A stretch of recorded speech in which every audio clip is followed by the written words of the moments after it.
प्रदर्शन के बीच में ये उत्पात मचाया गया था, यानी कि दंगा फसाद हुआ था। उस दंगा फसाद में जिस संगठन का नाम आया था उसमें भीम आर्मी का भी नाम था और इसीलिए भीम आर्मी के चीफ और नगीना से यूपी से सांसद पूज्य गुरु घासीदास बाबा के अनुयायी हैं और पूज्य गुरु घासीदास बाबा सत्य और अहिंसा के और शांति के पुजारी रहे हैं और ऐसे समाज के अनुयायियों के द्वारा ऐसा काम हो ही नहीं सकता। उन्होंने सोशल मीडिया यानी कि एक्स पर एक वीडियो पोस्ट करते हुए लंबा चौड़ा अपना बयान दिया है, जिस बयान में उन्होंने कहा है कि वे जल्द ही रायपुर आएंगे और रायपुर के साथ साथ बलौदाबाजार के उस इलाके में भी जाएंगे। सबूत मिले हैं, फोटोग्राफ्स मिले हैं। अब मैं कुछ आरोप लगाऊंगा तो फिर उसकी बात दुगनी तिगनी बढ़ेगी। वो गमछा जो लपेटे हुए हैं, जो भीड़ में बैठे हुए हैं, उनका आप गमछा को तो रंग से देख सकते हो ना, वो तो अलग ही रंग का होगा। तो उस भीड़ में मारने वालों के अलग गमछे हैं, पत्थर फेंकने वालों के अलग गमछे हैं। नमस्कार, जय जोहार, जय छत्तीसगढ़। बलौदाबाजार हिंसा मामले को लेकर रोज नए नए बयान सामने आ रहे हैं, यानी कि इसमें सियासत तेज हो गई है। बीजेपी कांग्रेस आमने सामने थी इस दंगे को लेकर। कभी बीजेपी आरोप लगाती है तो कभी कांग्रेस आरोप लगाती है। आरोप और प्रत्यारोप का दौर जारी है और बयानों के साथ साथ एक दूसरे को जिम्मेदार ठहराने का भी दौर जारी। वहीं इस मामले में जिला प्रशासन, पुलिस प्रशासन और शासन स्तर पर कार्रवाई भी तेज हो गई है। 150 से ज़्यादा लोगों की गिरफ्तारी हो गई है और 400 से ज़्यादा लोगों को हिरासत में लेकर पूछताछ की जा रही थी।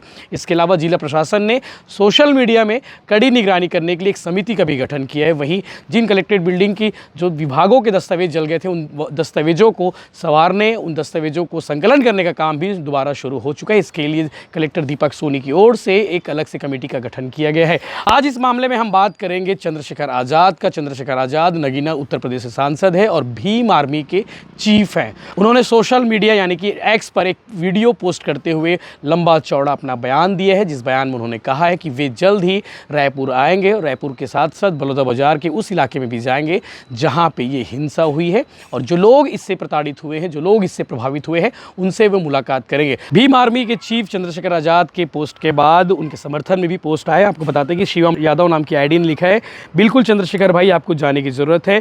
तुकेश रात्रे ने लिखा है, मुंह तोड़ जवाब देना होगा इन निरंकुश तानाशाही सरकार को। ये पूर्ण रूप से तानाशाह बन चुकी है छत्तीसगढ़ सरकार। उन्होंने ट्रैक करके तो लिखा है छत्तीसगढ़ सीएमओ को। इसके अलावा सुभाष फौजी ने लिखा है कि मुंह तोड़ जवाब देना होगा इस निरंकुश शासन को, ये पूर्ण रूप से तानाशाही हो चुकी है। और इसके अलावा प्रदीप कुमार लिखा है कि वीडियो देखने से लगता है कि बहुत ही बर्बरता की जा रही है। छत्तीसगढ़ के सीएम को संज्ञान लेकर यह सब रुकना चाहिए। मालूम होगा कि इस मामले में पुलिस विभाग की ओर से एक प्रेस रिलीज जारी की गई थी। प्रेस रिलीज में उन संगठनों के नाम सामने आए थे जिन संगठनों के द्वारा ज्ञापन सौंपा गया था, जिन संगठनों के द्वारा प्रदर्शन किया गया था और उस प्रदर्शन के बीच में ये उत्पात मचाया गया था, यानी कि दंगा फसाद हुआ था। उस दंगा फसाद में जिस संगठन का नाम आया था उसमें भीम आर्मी का भी नाम था और इसीलिए भीम आर्मी के चीफ और नगीना से यूपी से सांसद चंद्रशेखर आज़ाद ने अपना बयान जारी किया। अपने बयान में क्या कुछ कहा है वो भी हम आपको बताते हैं। चूँकि आपने छत्तीसगढ़ के तमाम बीजेपी कांग्रेस नेताओं के बयान लगातार सुन रहे हैं, लेकिन आज हम आपको बताएंगे कि भीम आर्मी के चीफ और नगीना से सांसद चंद्रशेखर आज़ाद ने क्या कहा है ट्विटर पर, यानी कि एक्स पर लिखते हुए एक वीडियो पोस्ट किया है। वो वीडियो हम दिखा नहीं सकते क्योंकि वो वीडियो काफ़ी बवाल वाला वीडियो है। उस वीडियो में गाली गलौज है, साथ ही पुलिस के कुछ लोग, पुलिस के कुछ कर्मी कुछ लोगों पर लाठी डंडे से पीटते हुए नजर आ रहे हैं। अब आपको बताते हैं कि चंद्रशेखर आज़ाद ने क्या लिखा है। छत्तीसगढ़ के रायपुर में सतनामी समाज की पवित्र अमर गुफा को तोड़ने और जैत खाम सतनामी पंथ के ध्वज को काटकर फेंकने की घटना के संबंध में शासन द्वारा महीने भर से ज़्यादा समय में भी कार्रवाई न करने पर भीम आर्मी व अन्य संगठनों द्वारा शांतिपूर्वक ज्ञापन देने के दौरान असामाजिक तत्वों द्वारा किए गए कृत्यों के लिए प्रशासन द्वारा सभी कार्यकर्ताओं का बर्बरतापूर्ण दमन बेहद पीड़ादायक और निंदनीय है। उनका कहना है कि 1 महीने से ज़्यादा के वक्त हो चुका था। सतनामी समाज का जो पवित्र जैतखाम था उसके काटकर किसी ने असामाजिक तत्वों ने जो है गिरा दिया था। उस मामले में सतनामी समाज चाहता था कि कार्रवाई हो, लेकिन 1 महीने से ज़्यादा का वक्त हो चुका था। कार्रवाई नहीं होने की वजह से वो आंदोलन यानी कि 10 जून का आंदोलन प्रदर्शन किया जा रहा था। उन्होंने आगे लिखा है कि निर्दोष लोगों पर कार्रवाई से सतनामी समाज में डर का माहौल बन गया है। ऐसा लगता है कि किसी बदले की भावना से यह सब किया जा रहा है। सतनामी समाज को सपोर्ट करते हुए, सतनामी समाज के साथ खड़े होते हुए भीम आर्मी ने लिखा है, भीम आर्मी के चीफ ने लिखा है कि सतनामी समाज में डर का माहौल बन गया है क्योंकि 500 से ज़्यादा लोगों की हिरासत में लेकर पूछताछ की जा रही है और 150 से ज़्यादा लोगों को गिरफ्तारी अब तक इस मामले में हो चुकी है। उन्होंने लिखा है कि मैं छत्तीसगढ़ सरकार से मामले की निष्पक्ष जाँच और कार्यकर्ताओं के इस बर्बरतापूर्ण दमन को तत्काल रोकने की मांग करता हूँ। यह दमन हम बर्दाश्त नहीं करेंगे। जल्द रायपुर पहुँचकर पीड़ितों से मिलूंगा। पीड़ितों परिवारों से मिलूंगा। उनके इस बयान के बाद लगातार सोशल मीडिया पर एक के बाद एक कमेंट भी आए। वो कमेंट भी हम आपको बताते हैं कि भीम आर्मी के चीफ ने जब उन्होंने ट्वीट किया, उस ट्वीट के बाद लोगों के कमेंट्स किस तरह से आए ये भी हमको बताते हैं। गौरीशंकर हिंदू नाम की एक आईडी ने लिखा है कि भीम आर्मी का काम केवल और केवल सतनामी समाज को भड़काना और उनके देश विरोधी गतिविधियों में हिस्सा बनना है। भीम आर्मी गुरु घासीदास बाबा के विचारों से बहुत दूर हो चुकी है। ये अपने आप को सतनामी कहते हैं, शर्म आनी चाहिए। गौरीशंकर हिंदू नाम की एक यूज़र आईडी उन्होंने लिखा है। द माइलस्टोन गेटर्स ने लिखा है कि ये जो मार खा रहे हैं ना, ये मार खाने के पहले भीड़ में लगभग 4000 की संख्या में ज्ञापन देने के बहाने पूरे कलेक्ट्रेट एसपी तहसील कार्यालय को आके लगा दिए थे, जिसके बाद ये एक्शन हुआ है। उसका वीडियो इंटरनेट पर उपलब्ध है। कार बाइक सब जला दिए ये लोग भीड़ में। इसके अलावा शिव कुमार चावला एसपी का लिखना है कि छत्तीसगढ़ प्रशासन की यह कायराना हरकत, निर्दोष कार्यकर्ताओं पर लाठी चार्ज, देश को शर्मसार कर देने वाली यह घटना बहुत निंदनीय है। छत्तीसगढ़ चीफ मिनिस्टर महोदय से मामले की जांच तुरंत आदेश दीजिए और दोषियों के खिलाफ सख्त से सख्त कार्रवाई करने की मांग उन्होंने की है। इसके अलावा विनय पांडे नाम का एक यूज़र आईडी ने लिखा है कि ये छोटा वीडियो है जो सामने आया है। खबर तो यहाँ तक है कि इससे भी ज़्यादा कुछ हो रहा है। घर में घुसकर गिरफ्तारियाँ हो रही हैं, मारपीट, सब कुछ सतनामी समाज के लोगों के साथ हो रहा है, लेकिन ना तो कोई खबर बन रही है, ना ही कोई चर्चा में है। हैशटैग लिखा है उन्होंने रामराज। एडवोकेट ओम प्रकाश ने लिखा है कि थैंक यू सो मच भैया फॉर दिस ट्वीट। इसके अलावा जीवन आज़ाद मेघवंशी ने लिखा है कि बहुत ही दुखद ये समाज के प्रति अन्याय है। तो इस तरह के कमेंट्स आए। इस तरह के कमेंट्स जो है भीम आर्मी चीफ के उस ट्वीट के बाद आए हैं, उस एक्स पर पोस्ट करने के बाद आए हैं, जो लोग सोशल मीडिया पर पोस्ट कर रहे हैं। अब आगे वीडियो देखिएगा।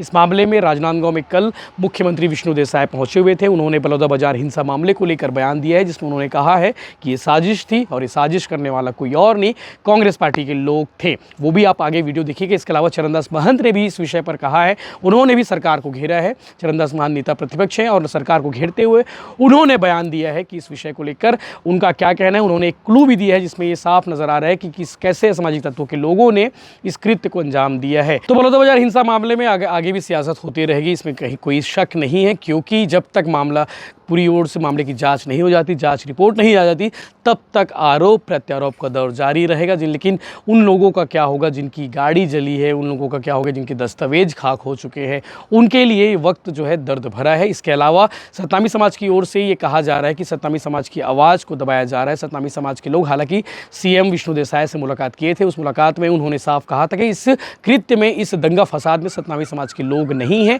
लेकिन असामाजिक तत्वों जो है सामने आए थे, जिनकी वजह से ये दंगा फसाद हुआ। सतनामी समाज के लोग शांति प्रिय हैं और अहिंसा के मार्ग पर चलने वाले लोग हैं। इस प्रदर्शन में असामाजिक तत्वों की इन्वॉल्वमेंट की वजह से इतना बड़ा दंगा फसाद हुआ। इस मामले में सीएम ने भी यही कहा है, सतनामी समाज के लोग ये कृत्य नहीं कर सकते। सतनामी समाज के अलावा किसी अन्य समाज ने या फिर अन्य वर्ग ने इस घटना को अंजाम दिया है, इस दंगा फसाद को अंजाम दिया है। तो ये देखने वाली बात है कि आगे इस विषय पर आगे क्या कुछ होता है, वो हम आपको अपडेट करते हैं। देखिए, बलौदाबाजार की जो घटना घटी है वो दुर्भाग्यपूर्ण है,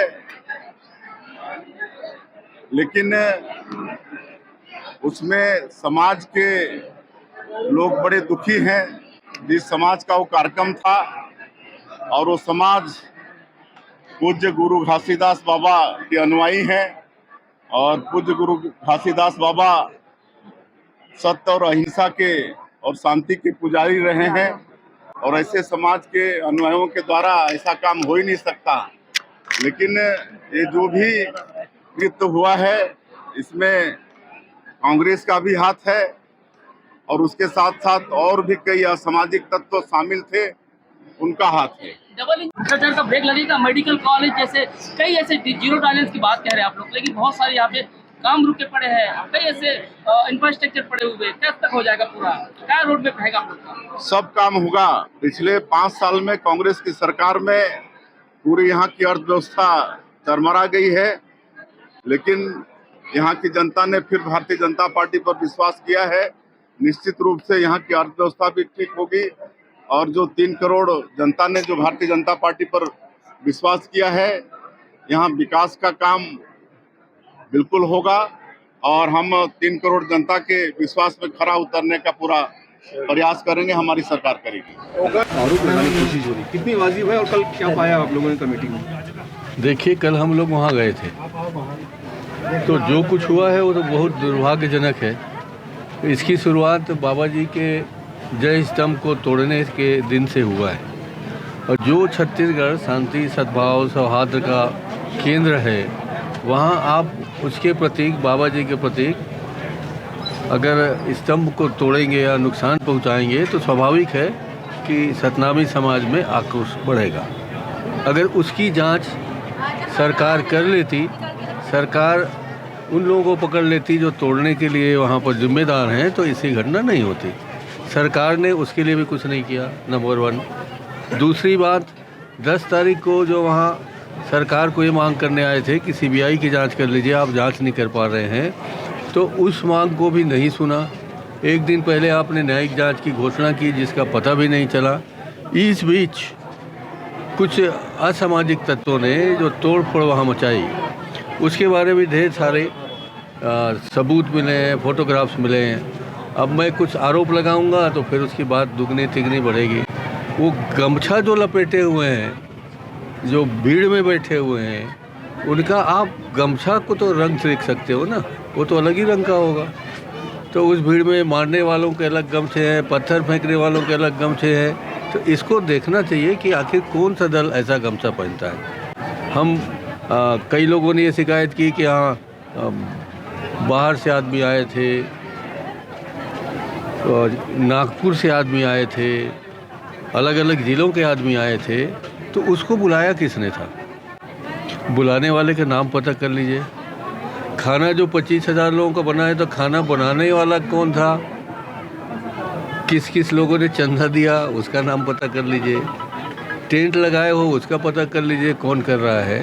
तो ये अनावश्यक जो कांग्रेस के लोगों पर आरोप लगाया जा रहा है, पूरा निराधार है, पूरी तरह निराधार है। उन लोगों ने एक सामाजिक सौहार्द की भावना को रखते हुए वहाँ से गए थे, वहाँ आए। उन लोगों ने किसी भी तरीके के मंच में कोई उपस्थिति नहीं दी थी। जहाँ गलत हो रहा था वहाँ उन लोगों ने रोकने का प्रयास किया। किसी ने उस दंगल कहिए या उस मारपीट कहिए या उस कांच तोड़ फोड़ कहिए, कहीं कोई कांग्रेस का आदमी नहीं था।